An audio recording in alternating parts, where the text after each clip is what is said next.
Hi and welcome back. In my last video I restored this Tanner planer or jointer, and in the restoration I built this platform for it.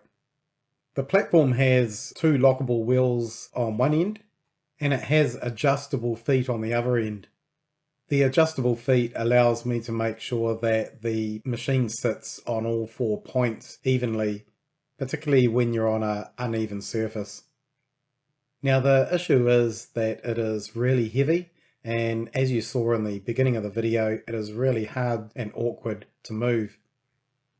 When I was building the base, I drilled this hole here, and the purpose of that hole is so that I can make some sort of dolly with wheels that I can poke from underneath and lift this end of the planer up. Then I'll be able to drag it around and maneuver it to the place where I want to use the planer.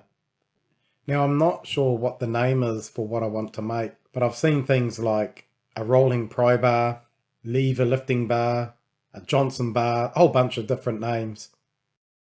So I went off to Google and YouTube to do some more research on these moving devices, and here are a couple of photos of some that I found, and in this video I'll be making one similar to these. This is a piece of 50mm wide by 20mm thick, and I need to cut two pieces. The first piece is for the toe and the second piece is for the handle support. Here I'm working out the correct angle for the handle. I need to make sure that it's not going to be banging into the end of the outfeed table here. It looks like a good angle is about 110 degrees. This is the handle, and then we have the toe and the support for the handle. I have them set at 110 degrees on the bench here. Now, I looked at a lot of videos and I only found two videos that had mentioned an angle. One of them was 125 degrees and one of them was 130 degrees. But those angles seem to be a bit too much, and that's why I tested it on the planer, and 110 degrees seems to be a good angle for this project. I will deal with this gap here. I'm going to cut this on an angle like that a bit later. But the next part is the axle, which will go in the back here. That's approximately 35mm thick, and of course I'm going to have to turn down the ends to take 1-inch inside diameter bearings, about 25mm. Now, a friend of mine made one of these and he told me to offset the wheels back a bit from the center of the handle. So that's what I'm doing here. He said he had to modify the one he had and it works a lot better like this. First up, I'm milling down the edges of the hot rolled steel. They kind of bulge out a bit here and they don't sit on the welding table very good. So I'm just flattening these off. The toe's done and the handle support's done. Now let's work on this gap. So I've got it at the right angle and I'm just putting a line through there. But I actually want to make some more room at the front of the toe here because I don't have a lot. So I'm going to come down and cut it up here as well.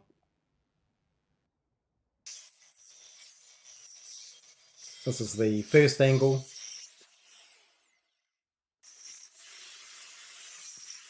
Then I clamp it to the welding table and I cut out a V on each side.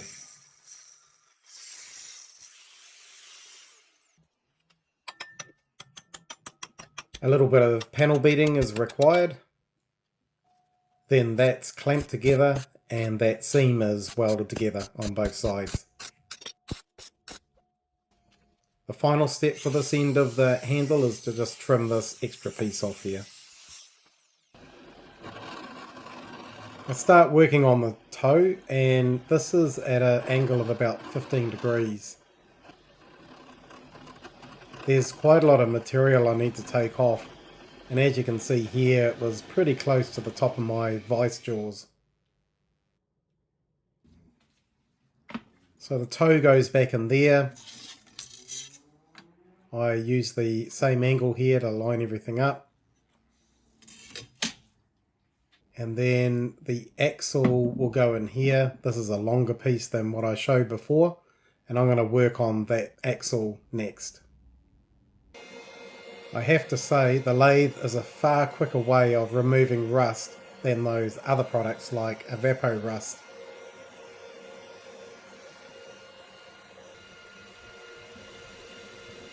So here I'm turning down the journals for the bearings. So there's 2 bearings on each end. We'll do a nice final cut here. And I'm going to be able to press that bearing on. The next step is to drill out the center. And this is tapped out to M8.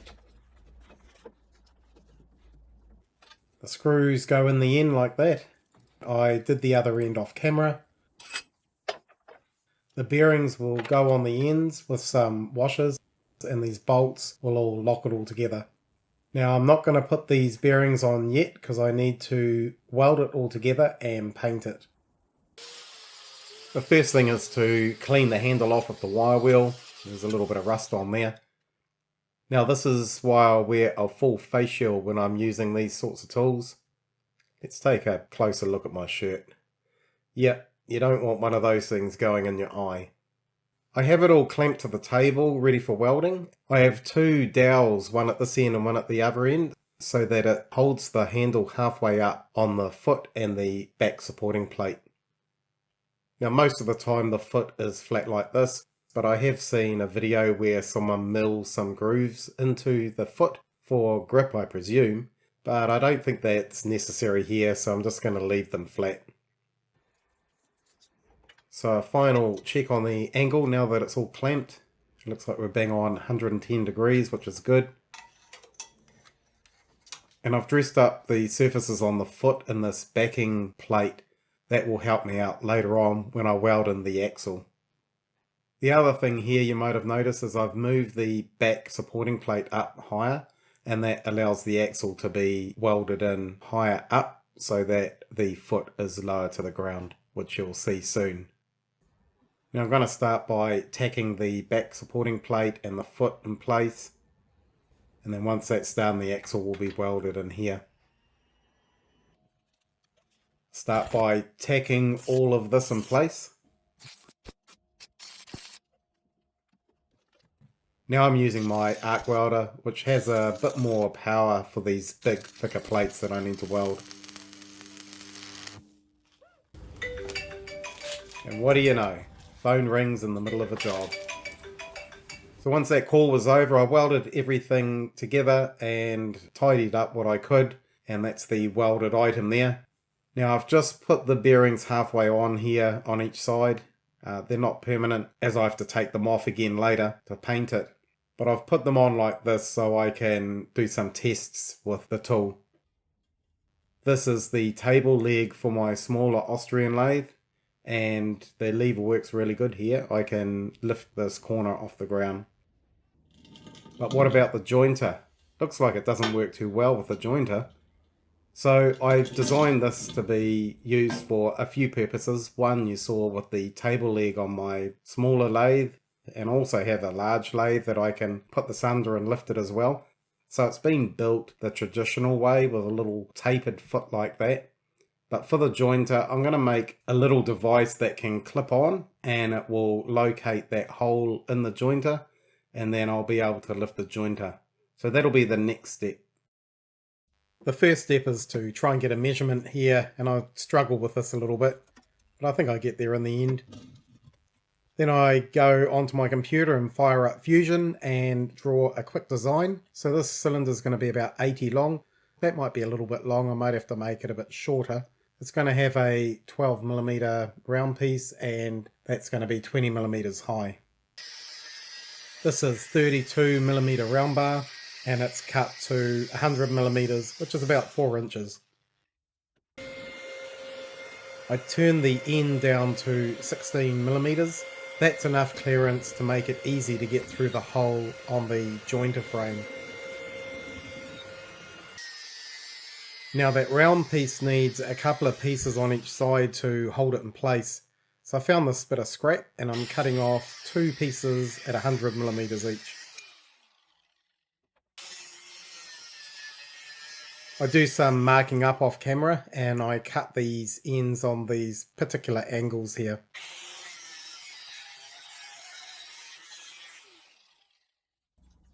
These side plates will go on here like this, and I've had to turn down the round piece to match the thickness of this part here.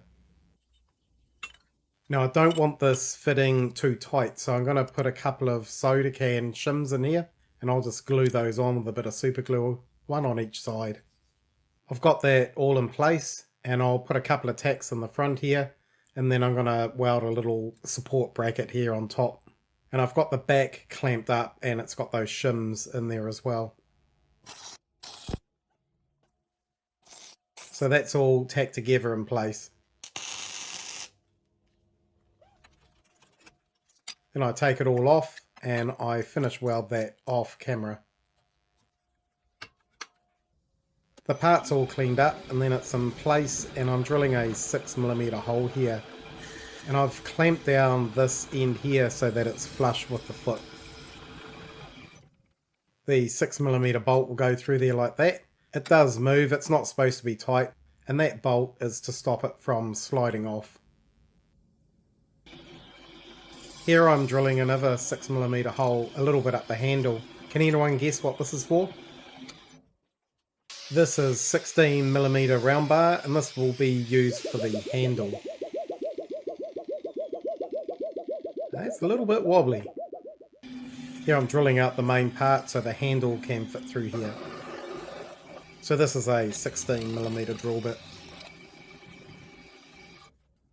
I cleaned up the handle on the lathe so it slides in nicely, and I'll be welding around here. But before I do that, I need to make a cap that goes on here and weld that on.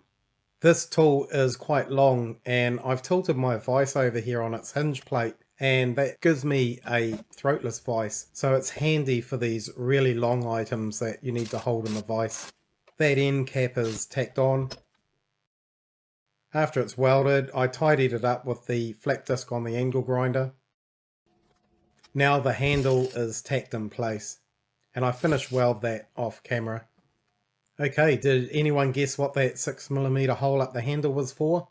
Well, when I'm using this device to move things like benches, this piece needs to come off, and that's where it's going to be put so I don't lose it. All of the parts are ready for finishing now. I'm going to paint the main part, and I was going to blue the small part, but I'm going to actually paint that as well. So both parts need to be cleaned up with this acetone. I did that off camera and I spray some undercoat on both parts. Then the small piece for moving the jointer is painted black. And the main part of the tool is painted red. Once the paint has been dried, I take off the masking tape for the areas that I didn't want painted.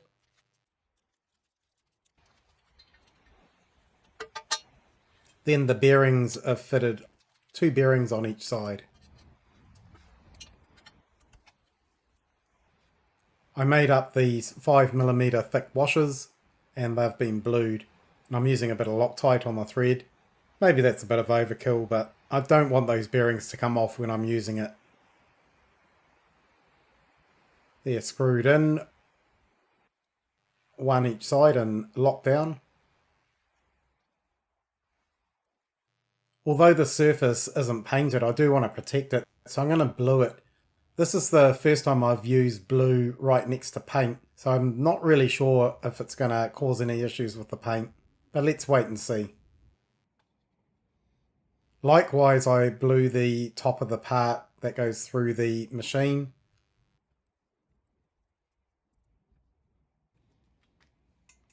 Once the solution has been cleaned off, the surfaces are oiled. Now I fit the custom bracket used to move the jointer. It's just one single bolt that goes through here, and there's a nut that you just hand tighten on the other side. Now it's all complete, let's test it out. And I would have done this outside, but it's raining out there, so I'm sort of stuck in this confined area. So those front legs are lifted off. And you can see, even in this tight area, I can maneuver it around pretty easily. So I think this is going to be a useful tool for moving this jointer around. And of course, any other heavy machinery that I need to lift up and put feet under, or wooden blocks or anything like that. And that's pretty much the end of the video. I hope everyone has a great day. And as always, thanks for watching.